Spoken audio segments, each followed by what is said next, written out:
श्रीराम समर्थ.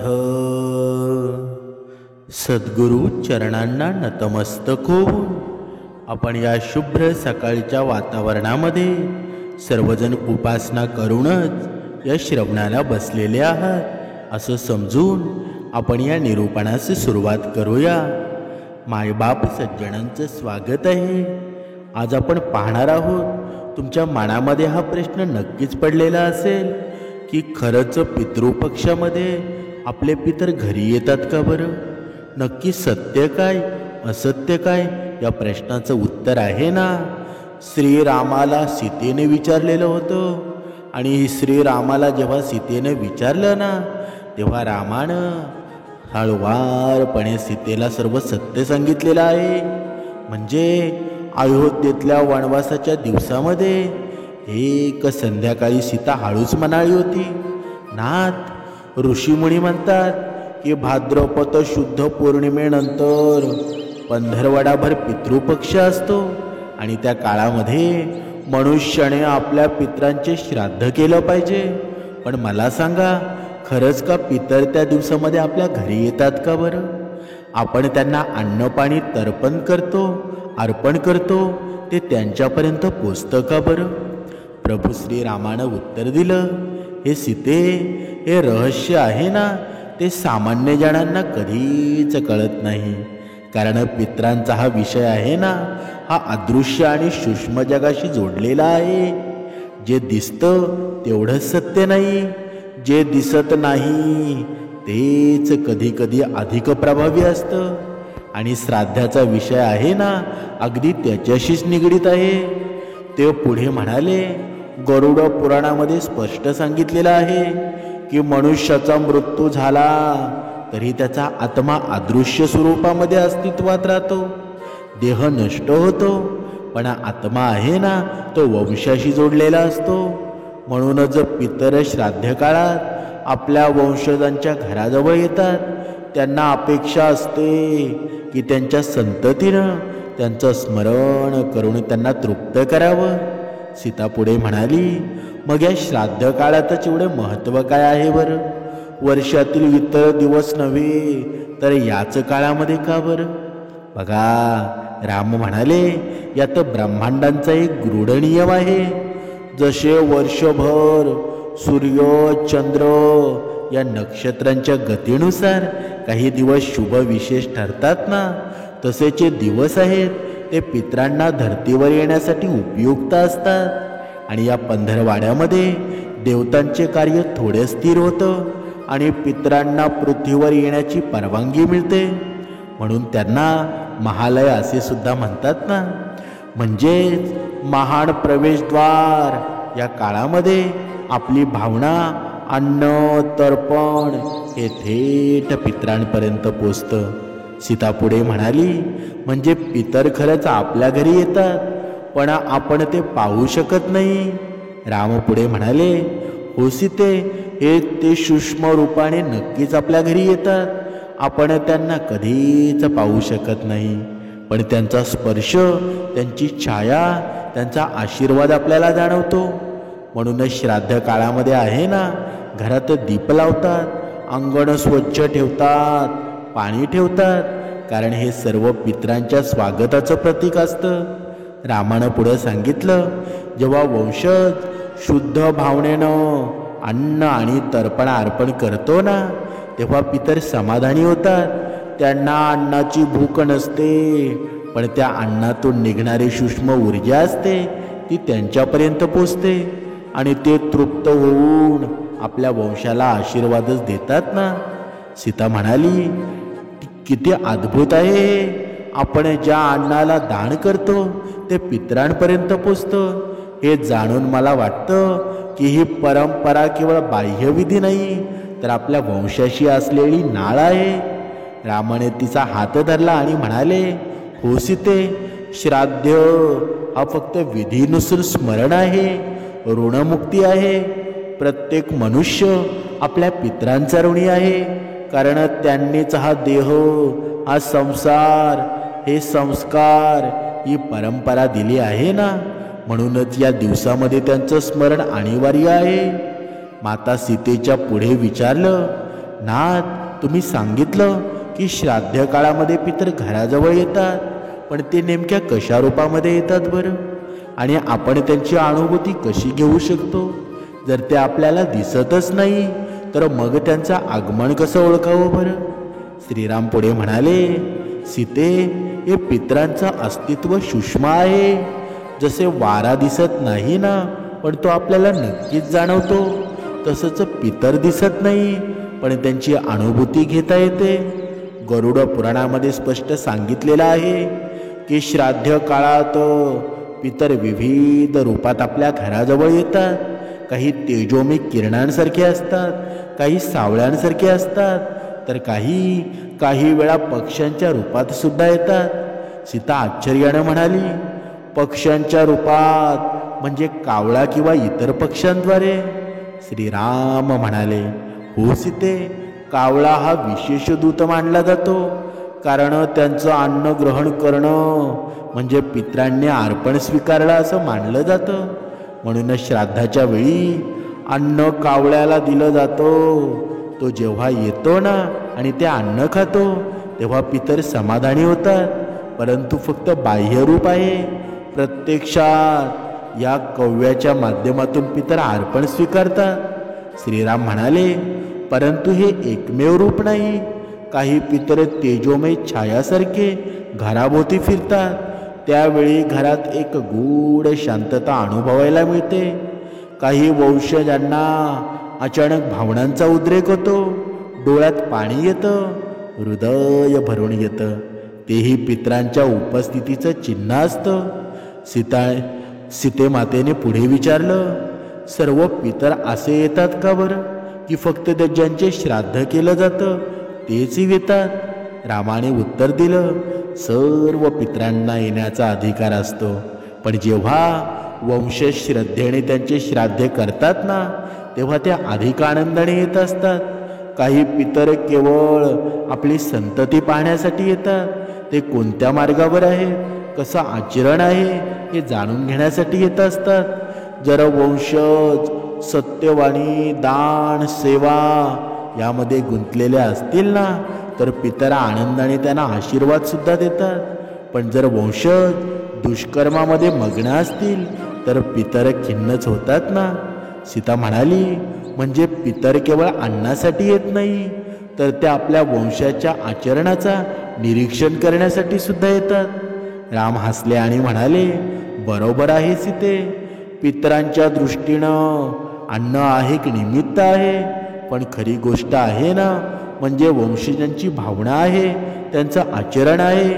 जर श्रद्धा खरी असेल ना तर पितरांना तृप्ती सुद्धा मिळते.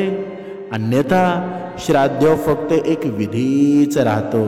सीता विचारमग्न झाली आणि तिच्या डोळ्यात प्रश्नांचा प्रकाश दिसत होता. ती म्हणाली, पितर आल्यावर आपण त्यांना कसं अनुभवू शकतो बरं? त्यांचे आशीर्वाद कसे कळतात बरं? रामाने उत्तर दिलं, अनुभव घेण्यासाठी मन निर्मळ असलं पाहिजे. जेव्हा पितर घरात येतात ना तेव्हा अचानक वातावरणामध्ये गोड शांतता पसरते. जसे आपण ब्रह्ममुहूर्तावर उठतो आणि ब्रह्ममुहूर्तावर उठून उपासना करतो ना, त्यावेळची जी शांतता असते ना, त्यावेळची शांतता तशी असते. कधी कधी दिव्याचा प्रकाश अधिक उजळतो, कधी सुगंध पसरतो, कधी अंगणातलं पाणी अनपेक्षितपणे हलतं. हे सगळं पितरांच्या उपस्थितीची खूण असते. आणि जर अन्नकण सहजपणे काव्याने खाल्लं तर ते पितरांच्या समाधानाचं लक्षण असतं. राम थोडे थांबले आणि पुढे म्हणाले, हेही लक्षात ठेव, पितर केवळ घराजवळ येतात असं नाही, तर आपल्या अंतःकरणाजवळ सुद्धा येतात. त्यांच्या आठवणी, त्यांचे संस्कार, त्यांच्या आशीर्वाद हे सर्व त्यांच्या काळामध्ये अधिक तीव्रतेने जाणवतात. म्हणूनच अनेकांना स्वप्नात पितर सुद्धा दिसतात. ते स्वप्न अनेकांना स्वप्नात पितर दिसतात. ते स्वप्न म्हणजे त्यांच्या आगमनाचे द्योतक असतं.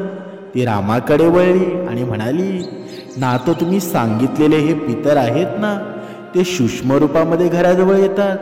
ते अन्न खात नाहीत, पण त्यांना समाधान मिळतं, मग खरंच त्यांना काय हवं असतं बरं? श्राद्ध काळातील या विधींमधून त्यांना नेमकं काय प्राप्त होतं? श्रीराम म्हणाले, सीते, या पितरांना भौतिक अन्नाची गरज नसते.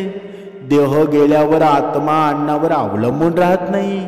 पण मनुष्य जेव्हा अन्न अर्पण करतो ना, त्यातून निघणारी सूक्ष्म ऊर्जा आहे ती पितरांपर्यंत पोचते.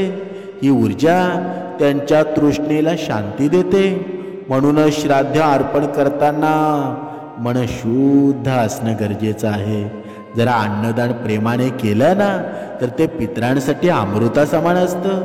सीता म्हणाली, म्हणजे त्यांना अन्नाची नाही तर भावनेची गरज आहे. राम म्हणाले, बरोबर आहे सीते, भावना आणि श्रद्धा हेच पितरांचं अन्न आहे. म्हणून गरुड पुराण हे सुद्धा सांगतं ना, की ज्या घरी पितरांचे स्मरण श्रद्धेने केलं जातं तिथे पितर प्रसन्न होतात.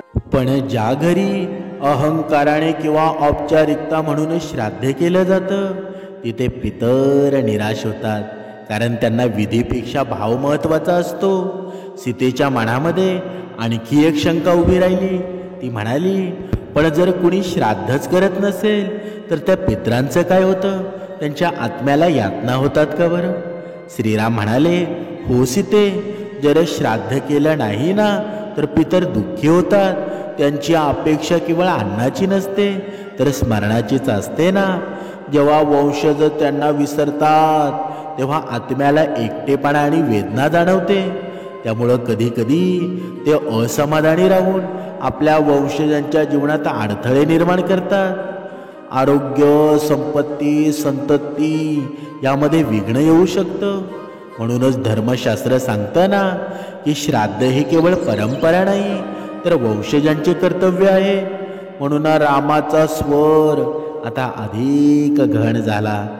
पितरांना सर्वात मोठा आनंद तेव्हा मिळतो जेव्हा त्यांच्या वंशजांनी धर्माचं पालन केलेलं असतं, सत्याचं आचरण केलेलं असतं, दान धर्म केलेले असतात, सेवा केलेली असते. पितरांच्या नजरेत हेच खरं अर्पण आहे. म्हणून गरुड पुराणात सांगतं, वंशज जर पाप करतो तर पितरांची वेदना वाढत असते, पण जर वंशज पुण्यकर्म करत असेल तर पितरांची स्थिती उन्नत होते. म्हणजे वंशजांच्या कर्माचा थेट परिणाम आहे ना, तो पितरांवर होत असतो. सीता म्हणाली, म्हणजे आपण जे करतो त्याचा परिणाम केवळ आपल्यावरच नाही तर आपल्या पूर्वजांवर सुद्धा होतो का?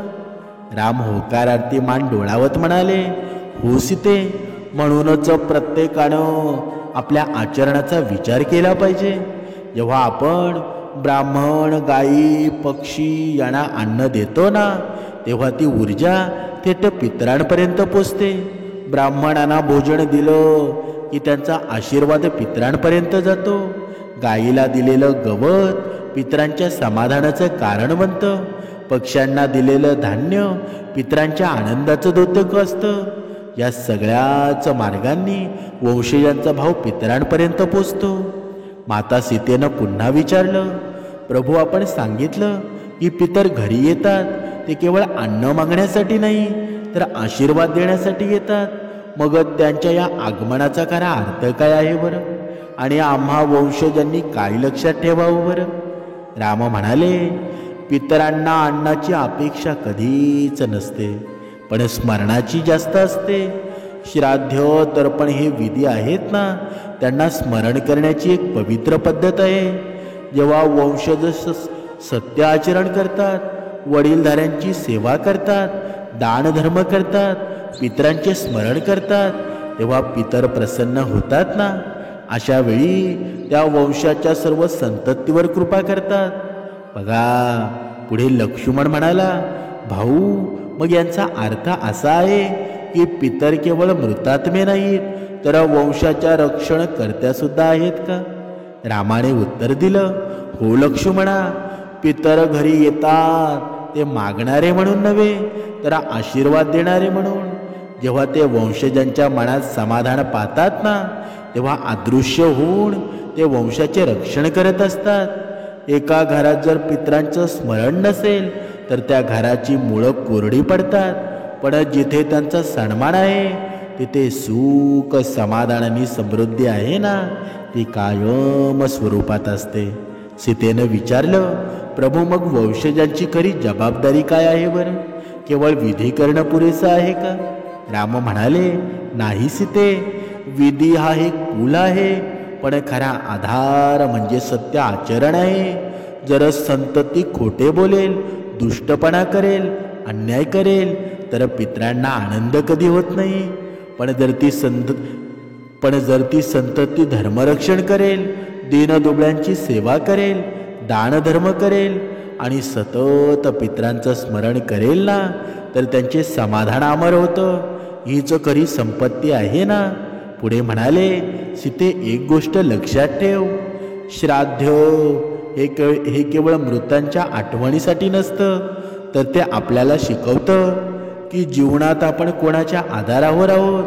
आज आपण जे काही आहोत ना, ते आपल्या पितरांच्या कष्टामुळं, त्यांच्या त्यागामुळं आहोत. म्हणूनच जेव्हा आपण त्यांना अर्पण करतो, तेव्हा प्रत्यक्षात आपण त्यांना मुळांना पाणी घालत असतो.